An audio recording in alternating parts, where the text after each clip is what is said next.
ಒಲವು ಮೂಡದಿರಲು ಮನವು ಹರಳದು. ಅಧ್ಯಾಯ 156. ಇಟ್ಸ್ ಓಕೆ ಸ್ವೀಟಿ, ಅದಕ್ಕೆ ಅಲ್ವಾ ಅವನು ಹೇಳ್ದ ಅಂತ ಅವನ ಕಂಪ್ನಿಗೆ ಇನ್ವೆಸ್ಟ್ ಮಾಡೋಕ್ಕೆ ಒಪ್ಕೊಂಡು ನಿನ್ನ ಆಸೆಯಂತೆ ನಿನ್ನನ್ನು ಅವನ ಮನೆಯಲ್ಲಿ ಉಳ್ಕೊಳ್ಳೋಕ್ಕೆ ಮತ್ತು ಕಂಪ್ನಿಯಲ್ಲಿ ಕೆಲಸ ಮಾಡೋ ಹಾಗೆ ಮಾಡಿರೋದು.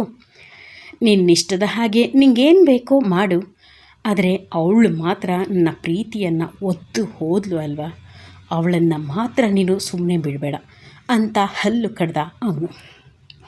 ಅಣ್ಣ, ಯು ಡೋಂಟ್ ವರಿ, ನಿನ್ನಂಥ ಜೆಮ್ನ ಪ್ರೀತಿಯನ್ನು ಒತ್ತು ಹೋದವಳ ಸಂಸಾರ ಕೂಡ ಛಿದ್ರ ಮಾಡದೆ ಹೋದರೆ ನಾನು ನಿನ್ನ ತಂಗಿನೇ ಅಲ್ಲ ಅಣ್ಣ. ಅವಳನ್ನು ಅವಳ ಗಂಡನಿಂದ ದೂರ ಮಾಡಿ ಅವರಿಬ್ಬರ ನೋವನ್ನು ನಾನು ನೋಡಬೇಕು, ಗಹಗಹಿಸಿ ನಗಬೇಕು ಅಂತ ಹಲ್ಲು ಮಸದ್ಲು ಅವಳು. ಮುಂದೆ ಮಾರನೇ ದಿನ ಬೆಳಗ್ಗೆ ಪಾಪಣ್ಣ ಬಂದಿದ್ದರು ವರ್ಧನ್ ಅವರನ್ನು ಊರಿಗೆ ಕರ್ಕೊಂಡು ಹೋಗೋಕೆ. ಆಗ ವಸಿಷ್ಠ ಮಾಂಗಲ್ಯ ಸರವನ್ನು ಪಾಪಣ್ಣನ ಕೈಗಿಟ್ಟು, ನನ್ನ ಅತ್ತಿಗೆ ಕುತ್ತಿಗೆಗೆ ನೀನೇ ಹಾಕಬೇಕು ಅಂತ ಹೇಳಿದಾಗ ಪಾಪಣ್ಣನ ಕಣ್ಣು ತುಂಬಿ ಬಂದಿತ್ತು. ಅನಾಥರಾದ ನಮಗೆ ವರ್ಧನ್ ಅಪ್ಪೋರು ಇರೋಕೆ ಜಾಗ ಕೊಟ್ಟು ಮಗನ ಸ್ಥಾನವನ್ನು ಕೊಟ್ಟರೆ ಅವರ ಮೊಮ್ಮಗ ಅಣ್ಣನ ಸ್ಥಾನ ಕೊಟ್ಟ ಅಂತ.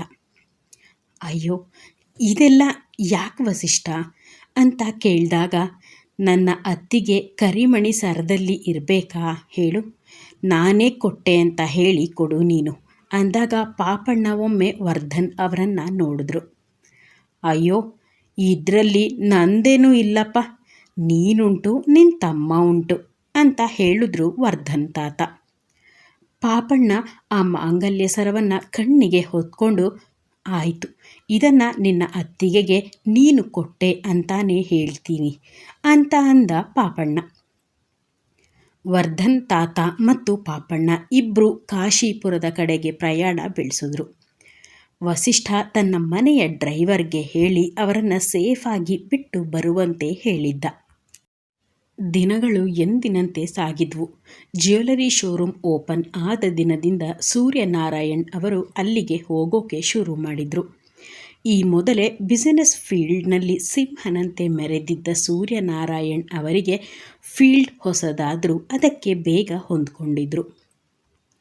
ವಾರುಣಿ ಅರ್ಧ ದಿನ ತನ್ನ ಗಂಡನ ಆಫೀಸಲ್ಲಿ ಕೆಲಸ ಮಾಡುತ್ತಾ ವಿಕಾಸ್ಗೆ ಸಹಾಯ ಮಾಡಿ ಬಾಕಿ ಅರ್ಧ ದಿನವನ್ನು ಲಕ್ಷ್ಮೀವರ್ಧನ ಜ್ಯುವೆಲರಿ ಶೋರೂಮ್ಗೆ ಬಂದು ಯಾವುದಾದರೂ ಒಂದು ಆಭರಣದ ಡಿಸೈನ್ ಮಾಡ್ತಾ ಇರ್ತಿದ್ಲು. ಅವಳು ಮಾಡ್ತಾ ಇದ್ದ ಡಿಸೈನ್ ಕೂಡ ತುಂಬ ಯೂನಿಕ್ ಆಗಿರ್ತಾ ಇತ್ತು. ಹಾಗಾಗಿ ಅದನ್ನು ತುಂಬ ಕಡಿಮೆ ತಯಾರಿ ಮಾಡ್ತಾಯಿದ್ರು. ಆಗ ಆ ಆಭರಣಕ್ಕೆ ಬೇಡಿಕೆ ಹೆಚ್ಚಾಗುತ್ತದೆ ಅಂತ.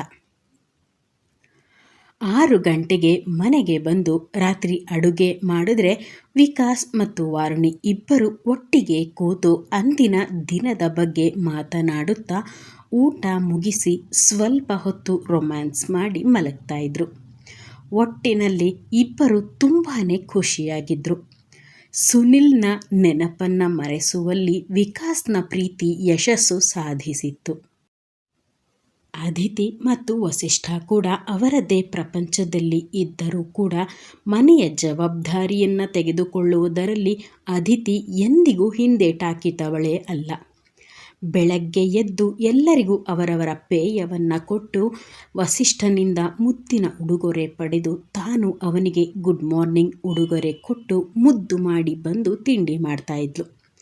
ದಾನು ಅವರು ಕೇವಲ ಹೆಚ್ಚಿಕೊಡುವಂತಹ ಕೆಲಸಗಳನ್ನು ಮಾತ್ರ ಮಾಡ್ತಾಯಿದ್ರು.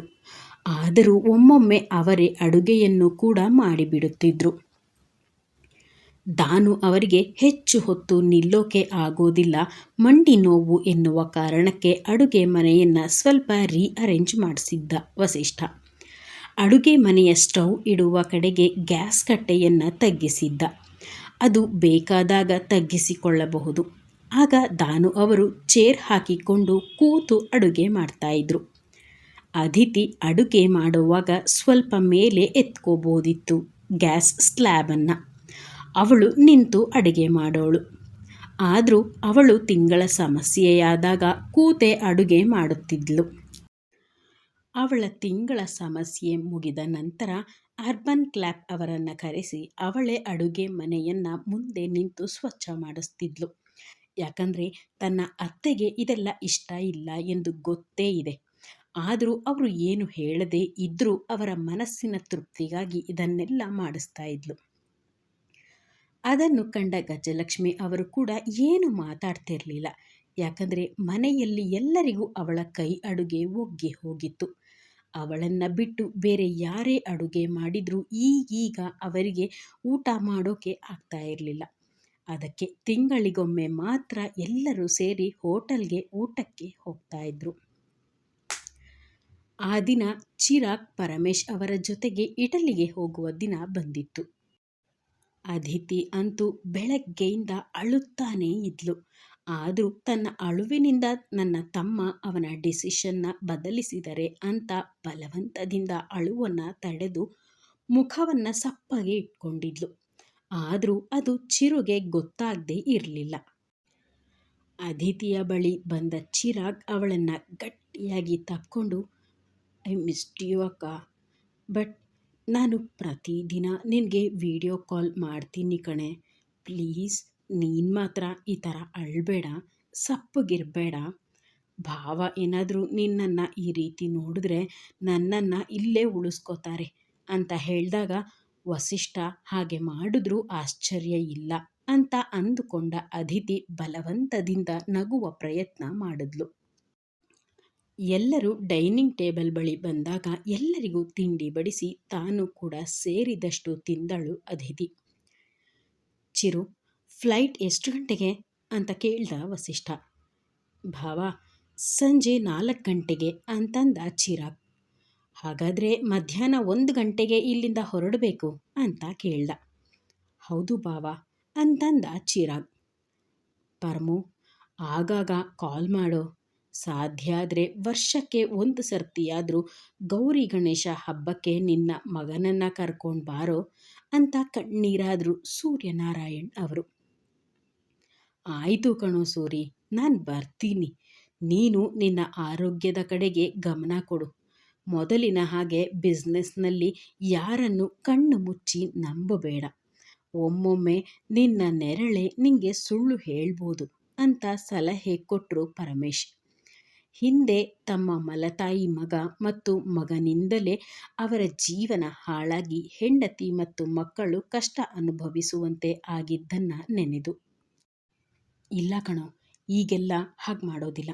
ಎಲ್ಲವನ್ನ ಸಮರ್ಥವಾಗಿ ನಿಭಾಯಿಸ್ಕೊಂಡು ಹೋಗೋಕೆ ನನ್ನ ಮಗ ಮತ್ತು ಸೊಸೆ ಇದ್ದಾರಲ್ಲ, ಅದಷ್ಟೇ ನನಗೆ ನೆಮ್ಮದಿ ಅಂತ ಹೇಳಿದ್ರು ಸೂರ್ಯನಾರಾಯಣ್.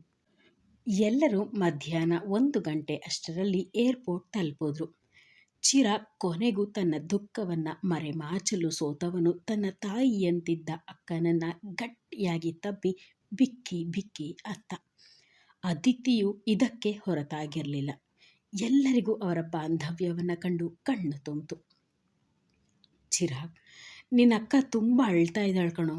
ಅವಳ ಅಳುವನ್ನು ನನ್ನಿಂದ ನೋಡೋಕೆ ಆಗ್ತಾ ಇಲ್ಲ. ನೀನು ಒಂದು ಕೆಲಸ ಮಾಡು, ಇಲ್ಲೇ ಇದ್ಬಿಡು ಅಂತ ಬಾಂಬ್ ಸಿಡಿಸ್ದ ವಸಿಷ್ಠ. ಹಾಗಾದರೆ ವಸಿಷ್ಠನ ಮಾತಿಗೆ ಬೆಲೆ ಕೊಟ್ಟು ಚಿರಾಗ್ ಬೆಂಗಳೂರಲ್ಲೇ ಉಳ್ಕೋತಾನಾ? ಕಥೆ ಮುಂದುವರಿಯುತ್ತೆ. ಅಲ್ಲಿವರೆಗೂ ನಿರೀಕ್ಷಿಸಿ. ಒಲವು ಮೂಡದಿರಲು ಮನವು ಅರಳದು. ಧನ್ಯವಾದಗಳು.